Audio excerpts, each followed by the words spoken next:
but there's only one more slot left. Unless we have an 11th hole harmonica, we have to make a choice.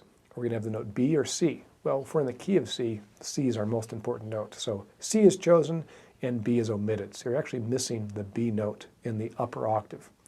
The middle octave is complete. Why didn't I start our discussion on the lower holes of the harmonica? Simply put, the lower octave is built differently than the mid and the high. The mid and the high, as we've already studied, is there to create the major scale. Missing note.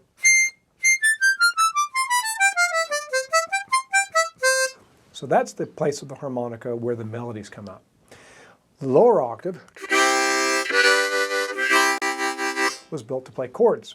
So how is that? Simply put, and again, I don't want to get into too much theory, a chord is built by skipping notes. So if you go C, skip D, play E, skip F, G, you get a one chord. Why is it called a one chord? Because it's simply a chord built on the first note of the scale. C, D, E, F. C is the first note, so we call that a one chord if you build notes that sound harmonious above that first note. So C, E, G is a one chord, and if you're strumming a guitar or playing a piano, that's our most important chord in music. That's available by blowing C, E, G, one blow, two blow, three blow. Our next important chord, our next most important chord in music, is the five chord. That's built on the fifth note of the scale. C, D, E, F, G. So that'd be G, skip A, B, skip C, D. So we need G, B, and D. G is on two draw, B is on three draw, and D is actually found on the one draw. We'll take a look at later why it's there on the bottom, but the full chord is available, G, B, D. So here's my draw, 1, 2, 3. Again, I'm on my C harmonica. So you can imagine playing like this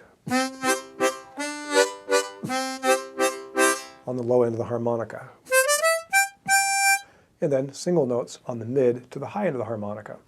So holes 1, 2, 3, built to play chords. Holes 4 through 10, built to play single notes, or melody. So we're actually missing two notes in the lower octave. One blow C, one draw D. Two blow E, F is missing. Two draw G. Three blow G, actually the two draw and three blow are the same note. They're actually the same reeds taken out of the same slot in the factory. We'll talk more about that later. Gives us choices basically to play that three blow or two draw, whether we want to exhale or inhale. And then A is missing, three draw B. So those two notes are missing from the melody. We can, with the technique of bending, I'll show you how to do that later, actually access those notes. That's a bend, bend.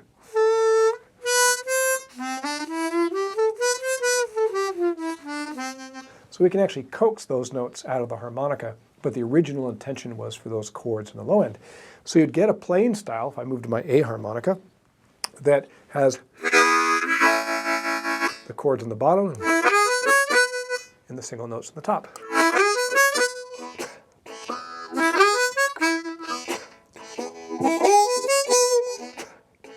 There are multiple ways that I present information to you on the website. One of them, of course, is visual, just here in the videos.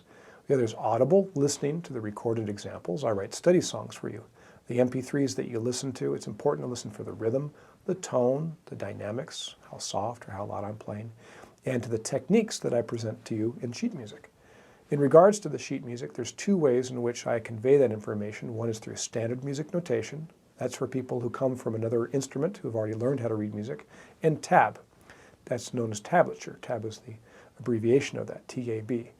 Tablature basically shows you where on the instrument you're going to play. So if it says hole 4, for example, you're going to go to hole 4 on the harmonica. If the 4 stands by itself, you're going to inhale, what we call draw.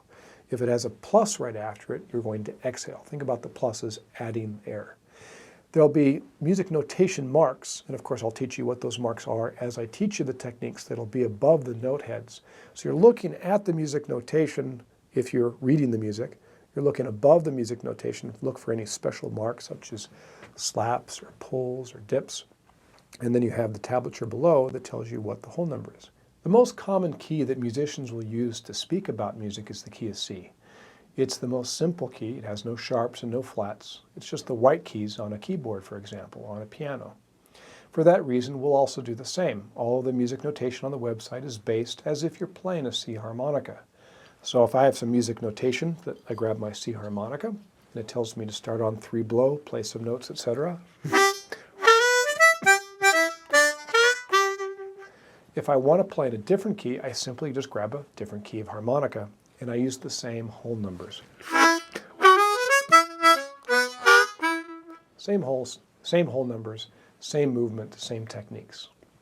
It's kind of like a saxophonist having 12 keys of saxophones in front of them. When the band says D, walks over, grabs the D saxophone and uses the same fingering. So he doesn't actually have to know about the different scales, know what notes are in the scales. He just uses the same fingering. It's the same thing for us. We just use the same movement, the same holes, the same blows, draws, and techniques.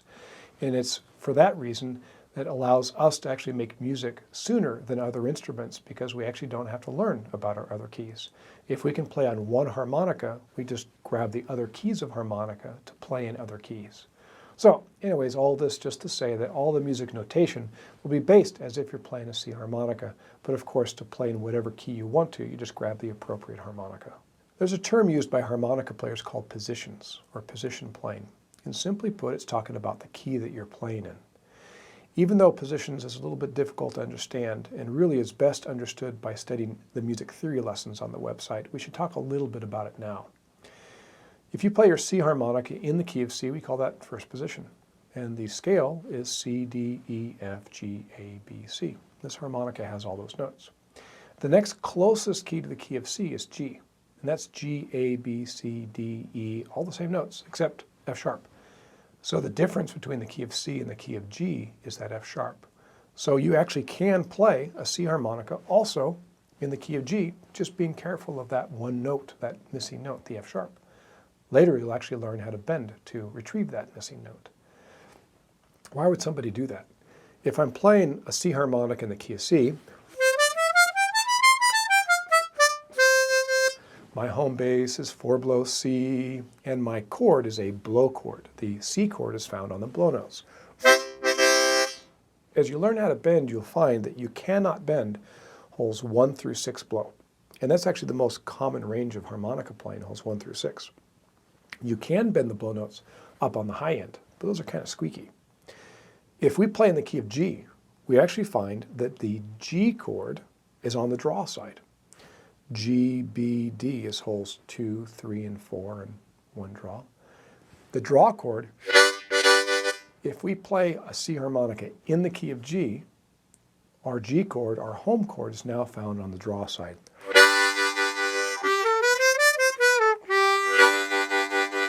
And all of the notes on holes 1 through 6 on the draw side are bendable.